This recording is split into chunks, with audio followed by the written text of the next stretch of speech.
Olá, bom dia. As mudanças da regra da prisão em segunda instância têm causado muita polêmica, principalmente depois do novo entendimento do Supremo a respeito dessa matéria.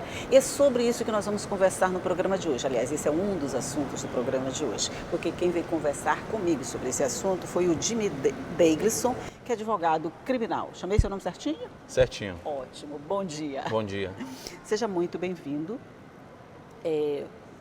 Essa decisão, esse novo entendimento sobre a prisão em segunda instância, está causando mesmo essa polêmica? Está todo mundo se mobilizando para fazer valer um ponto de vista ou outro? Sim, causou um grande alvoroço no meio jurídico, né? O debate que se entremeou nesse assunto foi enorme, até porque o Supremo tinha um entendimento de 88, quando da promulgação da Constituição, até 2009. Em 2009 ele muda de entendimento, passando a compreender que só poderia mesmo haver a prisão depois do trânsito em julgado, esgotado todos os recursos. Em 2016 muda novamente, passando a entender que a prisão poderia ser decretada após o julgamento de segunda instância, mesmo com recurso no STJ, ou seja, uma terceira ou quarta instância. E agora em 2019, vemos uma nova mudança, voltando ao que era a partir de 2009. Então nós tivemos já 3 mudanças a partir de 88. Isso mesmo. 3 mudanças, né? 2009, 2016, 2019. E agora a gente pode pensar assim, na possibilidade de uma nova mudança, né? Porque o Congresso já está também debatendo sobre o assunto, já houve uma primeira aprovação. E tem a possibilidade, você acredita? Acredito que sim. No contexto fático, na ordem das coisas, como se dá, acredito que sim, porque o debate que houve agora no Supremo foi justamente sobre a constitucionalidade da redação do artigo 283 do Código de Processo Penal. E lá estava claro, realmente não haveria como o Supremo dar um outro entendimento àquele artigo. E ele, com a sua entrada em vigor, foi declarado constitucional, ele passou por todas as revisões de constitucionalidade dentro da Câmara, dentro do Senado, etc. Porém, há, segundo alguns, essa possibilidade da alteração da legislação federal para que se permita a prisão em segunda instância. Porém, aqueles que não concordam com isso vão dizer o seguinte, que se trata de uma mudança a respeito do entendimento de cláusula pétrea. Sim, e a cláusula pétrea não poderia, então, o entendimento dessa cláusula pétrea não poderia ser modificado. Como o próprio nome já indica, né? Isso. Aí, a partir daí, essas alterações constantes, vamos dizer, eu posso dizer que é constante, né? Porque nós já estamos na terceira, com a possibilidade de haver uma quarta, não causa uma certa instabilidade jurídica? Você tocou num ponto que, para mim, é o ponto nevrálgico de toda essa discussão. Independentemente daquilo que venha a ser validado pelo Congresso ou pelo ordenamento jurídico, penso eu que a instabilidade, a insegurança jurídica foi a mancha maior que se estabeleceu na República a partir da discussão desse ponto, porque sobre um tema tão sensível, não poderia o Supremo mudar de posicionamento constantemente em poucos anos. Podemos dizer que agora, por exemplo, de 2016 para 2019 não foi nem uma Copa do Mundo. E já se mudou. Só deu 3 anos, isso, né? Já demorou um pouquinho de 88 até 2009, né? Levou 11 anos, levou quase 3 Copas. Isso. Aí depois, 2011, 2016. 2009 a 2016. 2009 a 2016. E depois 2016 a 2019. É muito pouco tempo. E se depender do andar da carruagem, a gente pode pensar assim, aí não é nem Copa não, é jogo do Campeonato Brasileiro. Rodada de Campeonato Brasileiro. Rodada de campeonato, a gente tem novas mudanças. Eu digo assim, os efeitos, por exemplo, teve essa decisão do Supremo, com isso a gente teve aqueles efeitos todos que a gente viu, a soltura de muitos presos, essa coisa toda, não vamos discutir quem foi e quem não foi, mas houve essa consequência. Se por acaso houver uma nova mudança, o que acontece? Essas pessoas voltam de novo todas para a cadeia? Como é que então, funciona isso? há entendimentos que firmados no sentido positivo dessa ideia, porque como se trataria de uma mudança na lei processual penal, ela poderia, nesse ponto, então, vigorar perante esses casos em que houve essa soltura, né? Mas no campo jurídico ainda há espaço para esse debate. Por exemplo, nós estaríamos discutindo a irretroatividade da jurisprudência. Como? Eu fui julgado conforme o que diz a jurisprudência num determinado ponto. Enquanto eu estou ainda cumprindo a pena, essa jurisprudência muda. E ela passa, então, a me ser menos favorável. Poderia essa jurisprudência, então, retroagir ao meu caso? Há entendimento que diz que sim e outros vão entender que não. Se essa jurisprudência, por exemplo, versar sobre matéria penal, de direito penal material, eles dizem que não poderia retroagir. Mas se versar sobre matéria processual penal, poderia sim retroagir. Então, o debate... Quer dizer, para mim que estou de fora, que sou leigo, que sou jornalista, que não entendo nada disso, é muito complicado. Eu acredito que quem está sofrendo os efeitos também fica um pouquinho complicado. Porque, de repente, assim, a lei pode retroagir para me beneficiar, mas ela não pode retroagir para me desfavorecer. Isso, é mais ou menos isso? Isso. É isso mesmo. É assim que funciona a lei? É assim que funciona. Mas o princípio da retroatividade, volto a dizer, ele é um princípio com relação à lei. A discussão, segundo o que você me colocou agora, é se ele se aplicaria, por exemplo, à jurisprudência. E há entendimentos consolidados que dizem que sim, se a jurisprudência me é favorável e ela se modifica lá na frente, ela pode retroagir. Porém, se ela versar sobre matéria penal, se ela versar sobre matéria processual penal, poderia então retroagir? Eis a indagação, eis a pergunta. Então tem muito debate ainda sobre isso, mas o que eu gostaria até de deixar claro é que precisa se dar um fim a isso, independentemente do que se discutir, precisa se obedecer à Constituição, evidentemente, mas nós precisamos de segurança jurídica. Inclusive isso é um fator que atrapalha os investimentos no país. Ninguém quer investir, por exemplo, se tiver 1 milhão, 10 milhões, 100 milhões de reais, um investidor externo, por exemplo, não vai querer investir num país em que há insegurança jurídica. Esse investimento traria empregos, mas ele não sabe. Quando ele colocar a empresa dele para funcionar, ele não sabe se daqui a 1 ou 2 anos essa empresa estará regida sob a mesma lei, etc. Entendeu? Então isso atrapalha muito o país. O momento político interfere muito, né, na mudança ou na perpetuação de determinados critérios da lei criminal? Sim. O momento político que nós atravessamos é um momento em que um governo confessadamente de direita, né, assume o poder, tem a sua maioria no Congresso e certamente irá buscar aprovação de medidas que atendam à sua orientação política. Natural. Né? Isso é absolutamente natural. Se estivéssemos com um governo de orientação de esquerda, a situação seria inversa, mas na mesma proporção. Na mesma proporção, entendeu? Então isso é absolutamente natural. Houve uma escolha majoritária pela população e o processo democrático ele se dá dessa forma. Então eles vão tentar, vai ter oposição, vão brigar, etc., até chegar a um consenso, digamos, dentro do Congresso. Ok, vamos fazer uma rápida paradinha aqui no nosso programa, vamos só fazer um intervalinho, a gente toma café, a gente volta já, só para tomar um café, uma água, mas a gente volta já, é um minuto só.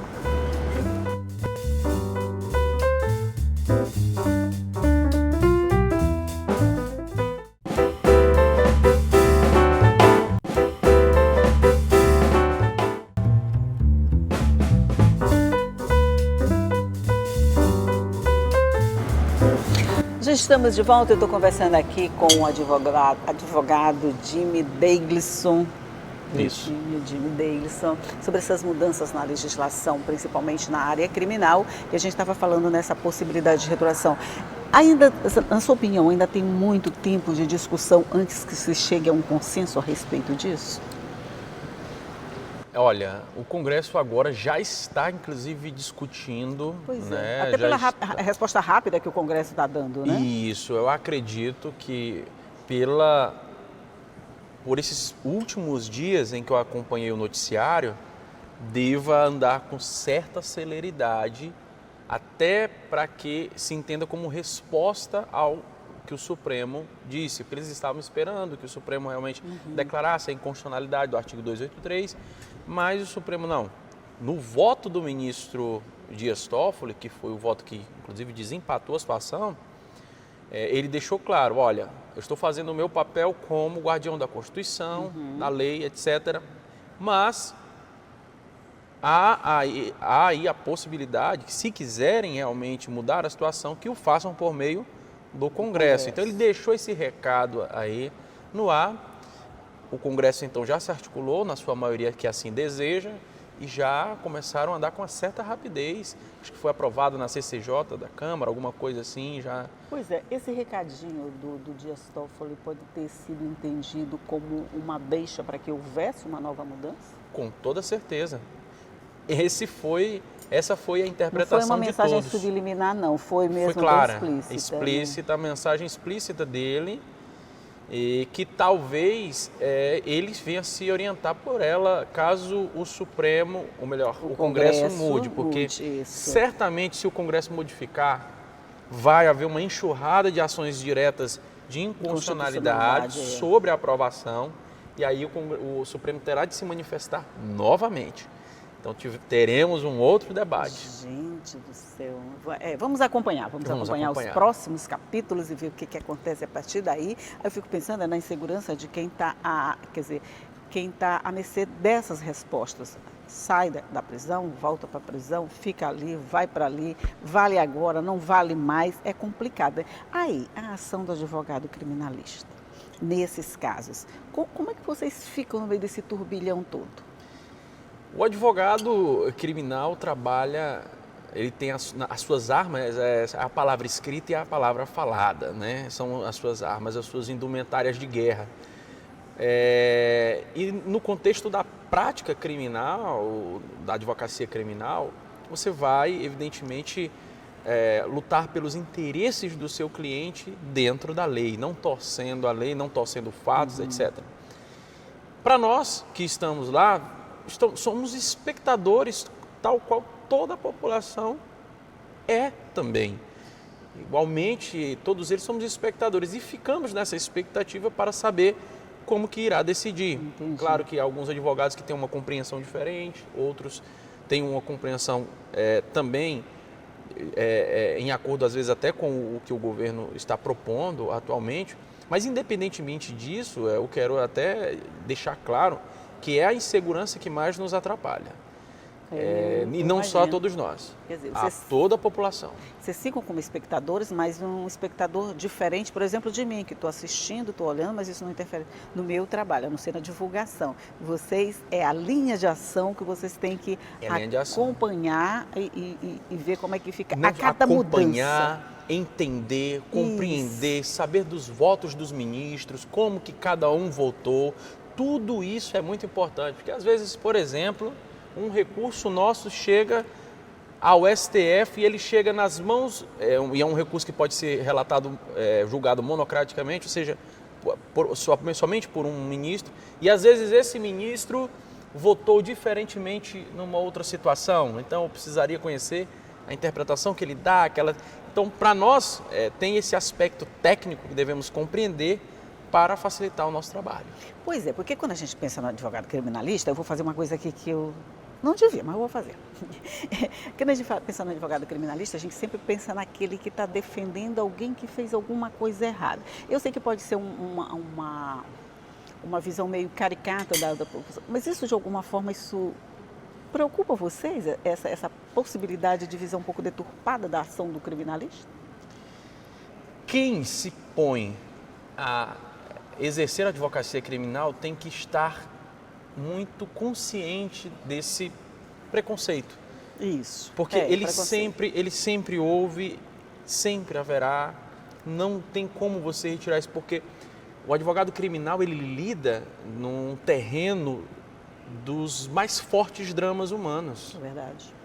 Uma dívida é uma dívida, ela diz respeito a um bem patrimonial, bem disponível. Agora, a liberdade ou a vida que se perde são bens indisponíveis, né? Você não pode ficar preso porque quer. Você não pode ficar preso porque quer, ou seja, não é um bem disponível. Então são dramas sensíveis e que a gente tem que enfrentar isso. Claro que, assim, no meu entender, se o advogado criminal está preocupado com a ressonância negativa da sua atuação, ele já deve procurar uma outra área. Ele não é a área dele, não é a área dele, não é o terreno dele. Se ele se incomodar com isso... não é a área dele, porque uma hora ou outra ele vai se deparar com casos talvez até mais complicados, etc., e que vai ser necessária a atuação dele. E veja, é uma questão de direito, normativa.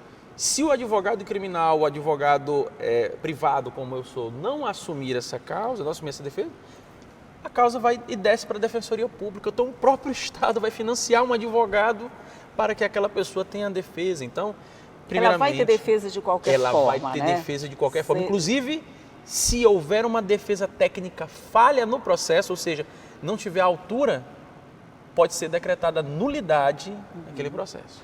Pois é, porque quando a gente pensa no advogado criminalista, principalmente se você for a parte de alguma forma atingida, ou de qualquer forma atingida, você sempre pensa assim, como tem alguém que vai defender uma pessoa que fez uma coisa dessa natureza? A gente sempre pensa isso, né? Mas eu falo, nessa situação, de alguma forma, isso pode interferir no trabalho de vocês? Ou você tem que estar imune a esse tipo de pensamento, a esse tipo de comentário, para fazer o seu trabalho da melhor forma possível? Tem que estar imune, você tem que estar imune. A armadura que você veste para enfrentar essa guerra, ela tem que te propiciar liberdade de atuação. E veja, às vezes há um pouco de... uma discussão um pouco... falha, fraudulenta até nesse debate. Por quê? O advogado, por exemplo, que trabalha na área civil, ele vai defender também pessoas que às vezes cometeram ilícitos, não ilícitos criminais, mas ilícitos civis. Né? Um devedor contumaz aí, se ele for demandado em juízo, ele vai precisar de um advogado para lhe defender. E então, podemos dizer assim, o ilícito civil tem a sua magnitude? Tem. Mas a questão é porque o ilícito criminal tem uma magnitude maior, porque, como eu disse, lida com os dramas humanos e com os bens disponíveis. Então, a diferença de atuação entre o civilista e o criminalista, nesse ponto, ela é apenas de dimensão de dor, digamos assim. Nós, que somos advogados criminais, atuamos onde a dor é maior. E o civilista vai atuar onde a dor é menor. Muitas vezes. Pode ser até maior, porque uma dívida, uma execução pode acabar com a vida de alguém. Pode acabar com a vida de alguém, né? É verdade. Mas, em geral, é mais ou menos assim. A gente vê dessa outra forma que você está falando, né? Isso. E dizem que todo mundo é passível, todo crime é passível de uma defesa. Sim. É? Porque nem todo... Não tem crime indefensável? Não há crime indefensável. Porque o processo, ele julga não somente se houve crime ou não.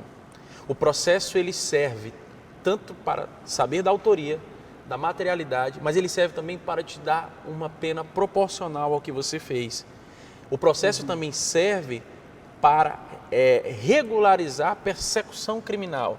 Você cometeu um crime, bárbaro que foi, tudo bem, você será julgado e condenado.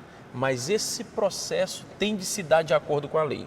Porque se perante você, que cometeu um crime bárbaro, o processo se deu ao arrepio da lei, nada obsta que contra um inocente, esse processo também corra ao arrepio da lei. Sim, entendi. Quer dizer que não é só um culpado que está passível de ter esse processo dessa forma, né? Sim. Um inocente também pode passar pela mesma situação. Um inocente... E para os dois a situação é igual. Isso. E mesmo o culpado, como eu volto a dizer, pode ter a sua autoria confirmada, a materialidade confirmada, mas e a pena? Qual a pena que ele merece? O advogado também trabalha nesse ponto, entendeu? Então devemos ter aí uma pena proporcional, e às vezes ela é desproporcional, e você tem que lutar para que ela seja proporcional. Quer dizer, mesmo quando o crime é confessável, mesmo quando